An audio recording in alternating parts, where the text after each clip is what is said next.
Olá, estamos começando mais um episódio do Que Passa. Eu sou Roberta, estou aqui com o Luiz e o Jackson e hoje vamos conversar sobre hidrogênio e geração de energia. E a nossa convidada de hoje é a Ikoana Laís Martins. Bem-vinda, Ikoana. Se apresenta para nós. Obrigada, Roberta. Obrigada, Luiz. Obrigada, Jackson, pelo convite, né? E boa tarde para vocês. Então, eu me chamo Ikoana Laís Leitão Mascarenhas Martins, sou formada em Engenharia de Energia pela Universidade de Brasília. Hoje faço mestrado aqui na UNILA, na área de Energia e Sustentabilidade, onde eu pesquiso novos materiais para geração de gás hidrogênio, ou na parte de conversão de energia, né, ou na parte de armazenamento. Ikoana, então a sua pesquisa ela tem esse foco em analisar as opções de materiais para aprimorar o processo de armazenamento e geração de energia. Por que questionar as tecnologias atuais? Então, não é bem um questionamento. A ideia de você pesquisar novos materiais, ela está mais focada também na questão no custo de fabricação, por exemplo, de um painel fotovoltaico, que hoje ainda é considerado com um preço um pouco elevado. Então, quando você pesquisa novos materiais, a ideia é você reduzir custos no processo de fabricação para que isso seja impactado lá no consumidor final. Então, ao invés de você ter um material mais caro, né, você vai ter um material mais acessível, né, diria. Então, essa é a ideia. Então, não é bem um questionamento. É mais mesmo a questão da acessibilidade econômica a essas fontes que estão aí surgindo, né? Você falou, né, que você está pesquisando novos materiais. Que tipo de material você está utilizando e por que você escolheu esses materiais especificamente? Então, hoje eu pesquiso, né, o vanadato de bismuto e o óxido de ferro. Então, esses materiais, eles são bons materiais semicondutores, né, para a área de geração ou de armazenamento de energia, podendo ser aplicado também em outras áreas, não somente ao hidrogênio. Então, eu escolhi esses materiais devido à melhor absorção de fótons, principalmente do vanadato de bismuto, né?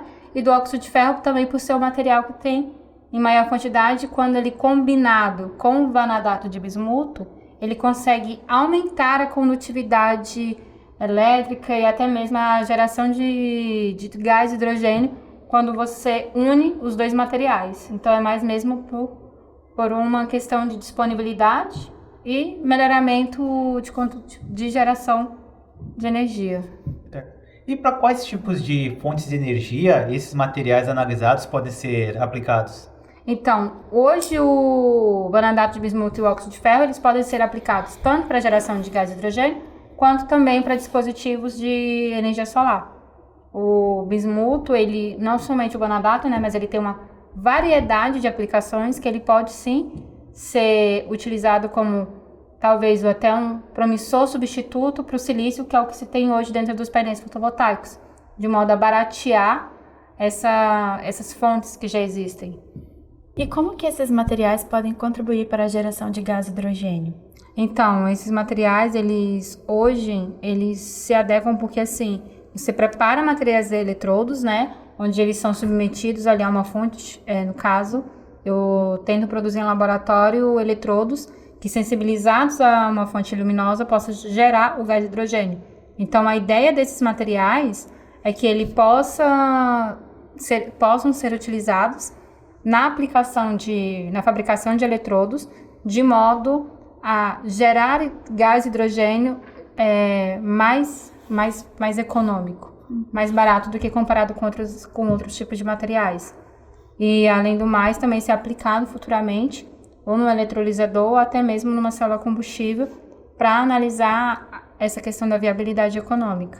Então, é algo que a gente tem estudado, tanto a parte nessa primeira etapa, que agora no mestrado, né, a gente está mais focando no tipo de material, para que, eu espero, né, futuramente no doutorado, estudar mais a parte de aplicação dele, ou para uma célula combustível, ou então para um dispositivo de armazenamento, vai depender muito do foco do doutorado. E Ikoana, normalmente, né, as pessoas não conseguem entender como que o que o hidrogênio tem a ver com geração de energia e tal. Você podia explicar essa relação pra gente? Posso sim. Então, assim, o hidrogênio hoje, ele não é algo que está na natureza, assim, ele somente ele como elemento puro, né, não está na natureza. Então ele acaba sendo, primeiramente, precisa de uma fonte de energia para gerar o hidrogênio, para fazer ali a separação entre oxigênio, né, e hidrogênio a partir da eletrólise da água, de modo que você consiga obter o hidrogênio como todo, de modo ou você pode levar ele para geração de energia, né, para as residências, ou até mesmo para a questão de aquecimento, não somente focado na parte de geração de energia como todo, mas ele pode ser utilizado também como gás para aquecimento em residências. Então ele tem uma vasta aplicação, não somente na parte de geração de energia. Então ele tem essa relação. E essas aplicações já acontecem hoje? Alguns lugares, não digo na parte de gás, mas, por exemplo, a Toyota e a BMW têm desenvolvido veículos, né, movidos a hidrogênio, não somente movido a hidrogênio, mas que tem ali uma fonte de eletricidade que aplica ali no gás, né, de modo a fazer com que a célula combustível gere energia, de modo que o carro venha a funcionar. Então, se tem aplicações, hoje já, as que eu conheço mais, que tenho mais contato, que eu vi buscando a pesquisa, seria a Toyota e a BMW, que tem mais um caso real. E deixa aplicável. Eu te perguntar, utilizar o gás hidrogênio como gerador de energia para residências, né? Vamos pensar no consumidor residencial, né? Que tem um aquecedor ali, um fogão. O hidrogênio ele gera algum tipo de resíduo? Pode fazer mal para o meio ambiente ou para as pessoas? Não pode. Então, é até uma das questões, uma das discussões que o pessoal tem muito hoje, né? A questão, é perigoso, vai explodir. Então, assim, o hidrogênio, como ele se dissipa assim, no ambiente. Então, você não precisa ficar preocupado que ele vai explodir. É muito mais fácil um carro que é movido a gasolina ter uma explosão como um todo, né? Do que o hidrogênio. Até porque, por exemplo, se ele vier chegar até algum tipo de inflamação, ele vai estar somente no meio onde ele está se propagando. Mas, hoje em dia, o risco, pelo menos, o que eu conheço dentro da parte de segurança é quase mínima. E é fácil separar o hidrogênio? Porque a gente antigamente tinha em diversos sites vendendo um aparelho para pôr no carro para separar a água, o hidrogênio e mover o carro. É fácil? É simples essa separação? Não é simples. Inclusive, eu tenho visto, né, algumas notícias de pessoas aqui no Brasil que vendem tecnologias nesse sentido de, você coloca água e o seu carro vai movimentar, vai andar e tal. Não é simples esse processo. É necessário bastante estudo em química e também alguns tipos de reativos, né, para você poder fazer ali, até mesmo porque você precisa de um meio para que ocorra o transporte de elétrons para gerar a separação ali, por exemplo. Você tem um eletrolisador, então você tem ali no eletrolisador um eletrólito que vai fazer ali o transporte de cargas, né? E nisso você precisa aplicar um potencial, né, nesse eletrolisador, né, para que ocorra a separação entre oxigênio e hidrogênio. Então, não é tão simples. Aí, por exemplo, quando você fala assim, mas eu coloquei a água, tal. Não, ali na água você vai precisar de uma membrana para você fazer a separação também. Você não está colocando somente água. Geralmente o pessoal coloca oxigênio e hidrogênio para fazer com que o motor funcione. Ou então que um carro movido a hidrogênio funcione. Mas é bem complexo, não é um sistema simples que o YouTube vai... não dá para fazer vendo tutorial no YouTube. Não. Porque vira e mexe aparece um vídeo de um carro movido a água, mas de alguma solução assim, feita em casa, né? Vira e mexe tem na internet, o povo cai sempre. Mas essa relação do hidrogênio com a geração de energia já é uma relação já conhecida há muito tempo, né? Sim.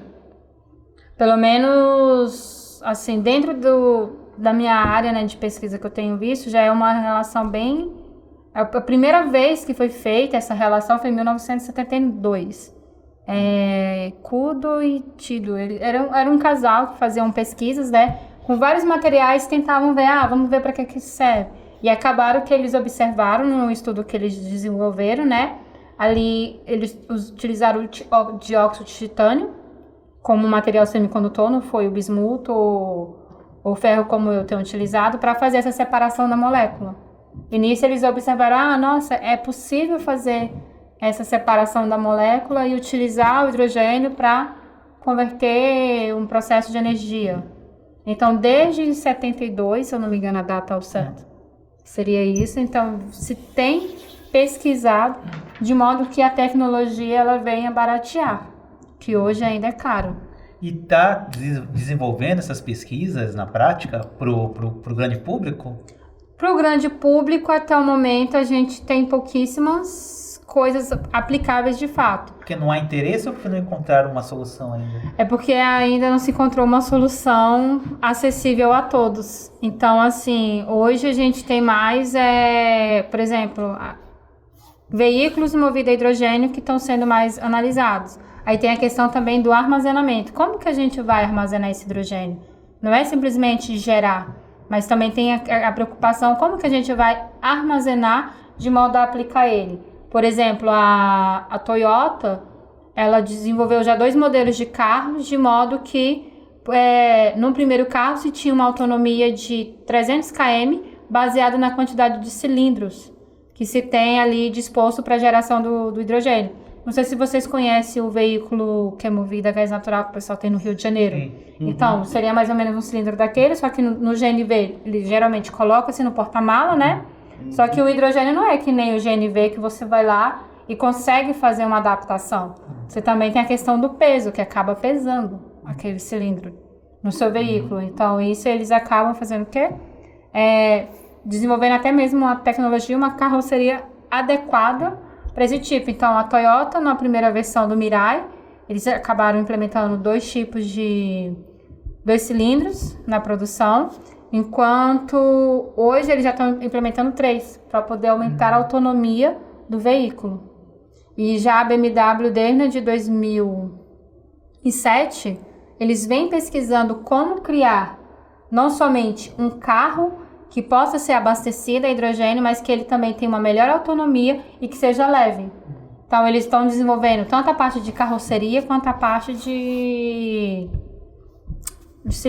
tanques de armazenamento para o veículo deles. E é bem diferente uma tecnologia da outra. Então, é tudo com já o gás de hidrogênio, não tem nada com a água, como é popularmente falado pela internet. Não, é tudo com gás. Já é direto com a água, é com gás, não com a água. Não com a água, é tudo com o próprio gás. E por que você escolheu o hidrogênio como fonte?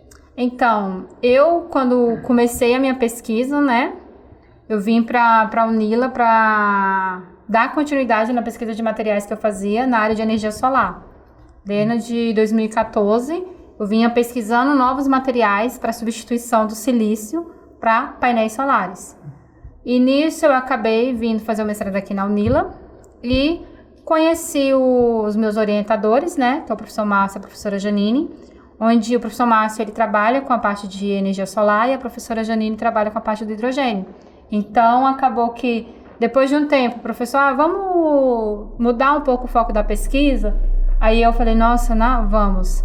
Porque até então já estava bastante tempo, eu digo que pesquisa, se você está há muito tempo pesquisando um determinado tema, você acaba se sentindo muito confortável, muito tranquilo.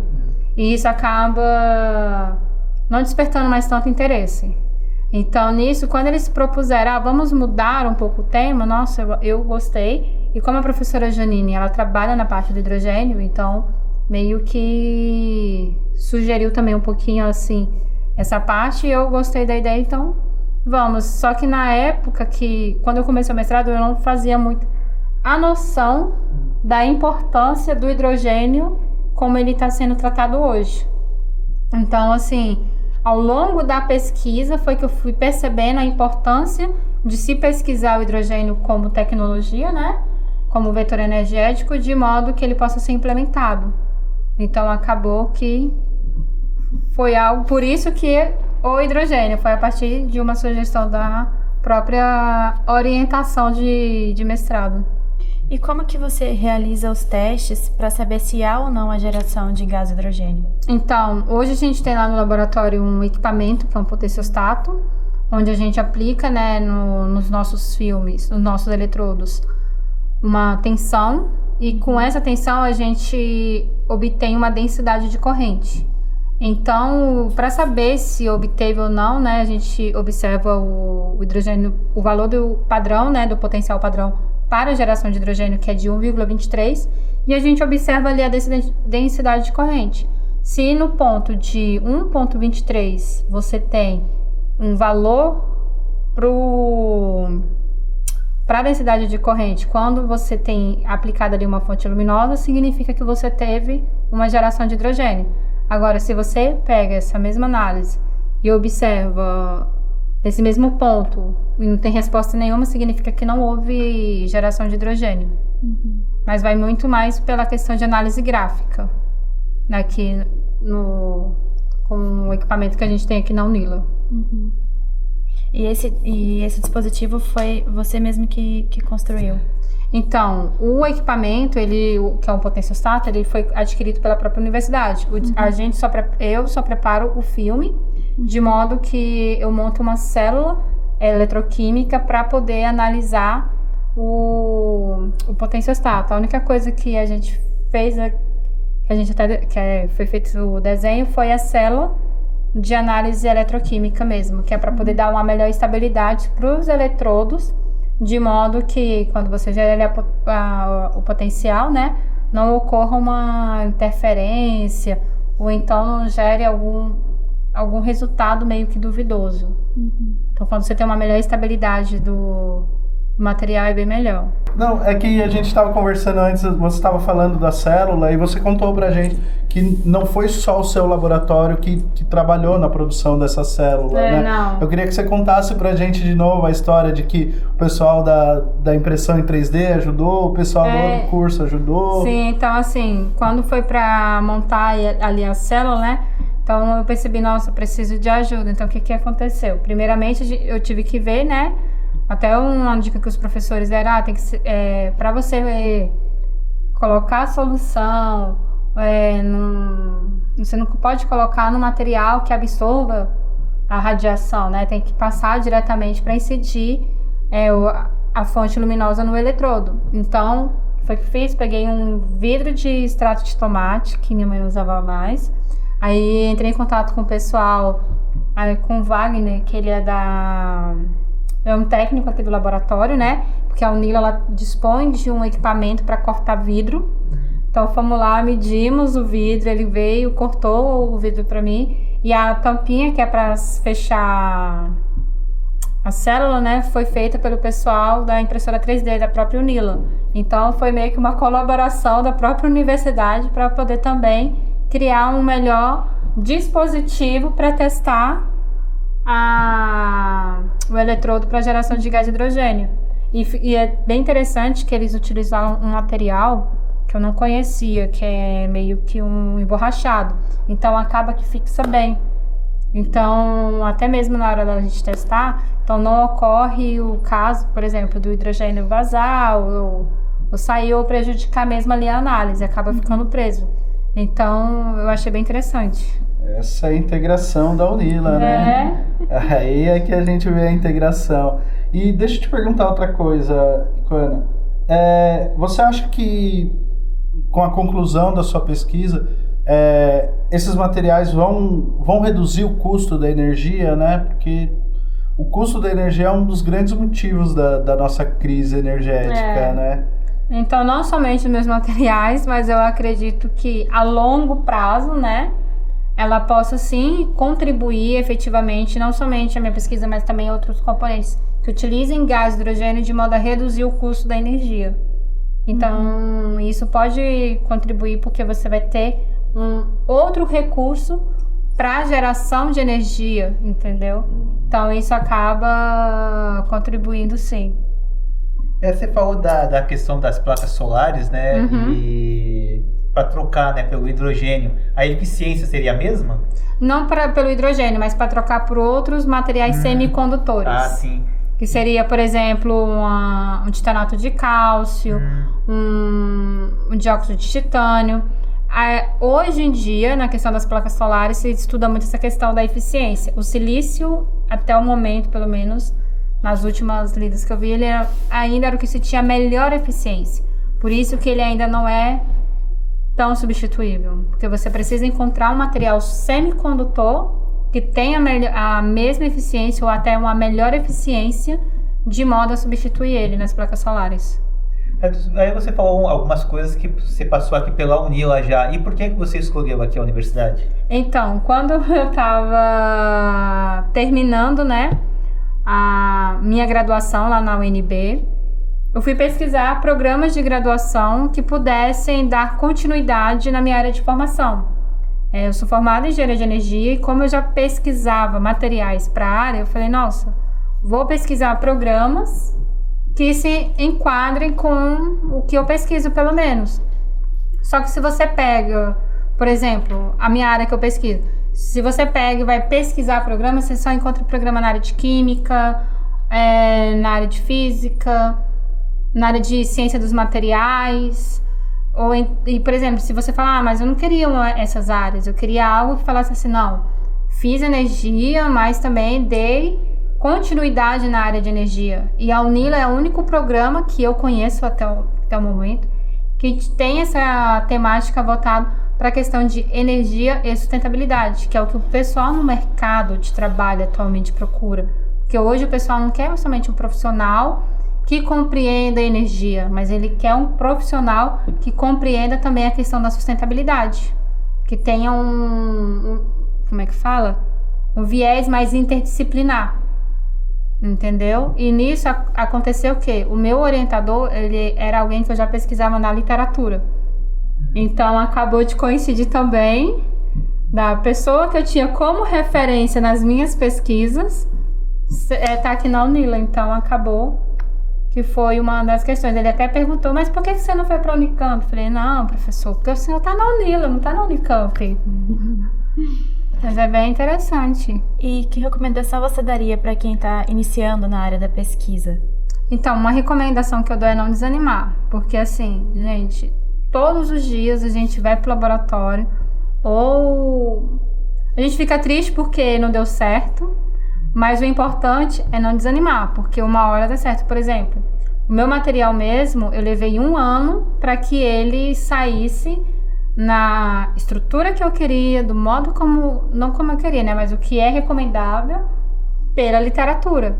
E tanto que eu até virei para os professores e falei, olha, essa é a última vez que eu vou tentar, senão eu vou jogar tudo pro alto e não sei o que. E foi interessante, porque na última tentativa que eu fiz agora em janeiro, o resultado saiu e deu certo. Eu fiquei toda feliz. Então, assim, a pesquisa é um caminho que você tem que construir ali todos os dias. Tem que estar todos os dias. Então, uma dica que eu dou é não desanime, porque o resultado vale a pena. Vale muito a pena. Bom, é isso. Queria agradecer a sua participação. Muito obrigada pelo convite, também pela oportunidade de difundir um pouquinho do que acontece nos laboratórios da Unila, né? A Unila tem assim, eu faço às vezes uma comparação entre a Unila e a universidade que onde eu estudava. E assim, a Unila ela tem uma oportunidade muito boa para os alunos. Os alunos aqui é diferente, você tem uma acessibilidade com os professores que eu não via na universidade da onde eu via. Então, assim, é muito importante, é até algo que eu falo para os alunos assim, gente, aproveitem. Porque a acessibilidade que a gente tem aqui dentro, principalmente com professores, é totalmente de outra realidade, entendeu? Quando a gente compara. Eu queria só te agradecer, né? Agradecer a sua presença. Muito obrigada. Mas antes de encerrar, eu queria te fazer uma pergunta. Chegando num resultado satisfatório com a sua pesquisa, você pretende patentear? Você pretende levar isso pro mercado e ficar Olha, a ideia... patroa milionária. Então, a ideia, a gente chegando num resultado satisfatório e sendo também algo totalmente que ninguém fez ainda, a ideia é tentar patentear. Não ficar milionária, eu não sei, né? Mas patentear quem já é um grande avanço. Até porque é algo que a gente não tem visto, que nem mesmo. Uma das ideias é tentar pegar esses materiais, né, e aplicar ou uma sala combustível ou em outra área dentro do hidrogênio para ver a resposta dele. Será que dá certo? Será que não dá? Mas é algo que a gente vai conversar pro doutorado com os orientadores. Esse foi um episódio triste, né? Já que a gente descobriu que não vai ter carro a água, né? Você caiu Não. de novo na internet de novo. Quase né? comprei no Mercado Livre. Ana, obrigado. Foi um prazer te conhecer. Ai, gente, é um prazer também conhecer vocês, tá bom? Muito obrigada pela oportunidade. Espero que você volte para contar mais novidades pra gente conversar mais sobre a Campus Party. Sim, que legal. Da CCXP também, que eu pretendo ir esse ano. Eu também falo isso desde 2016. Todo ano eu falo, esse ano eu vou pra CCXP e nunca vou. Tá igual eu. E você que está assistindo, não perca a sua energia, se inscreve no canal, deixa o seu like nesse vídeo, ative as notificações e se tiver alguma dúvida, deixa a sua pergunta aqui embaixo que a gente responde o mais rápido possível. Obrigado e até a próxima semana com um novo Que Passa.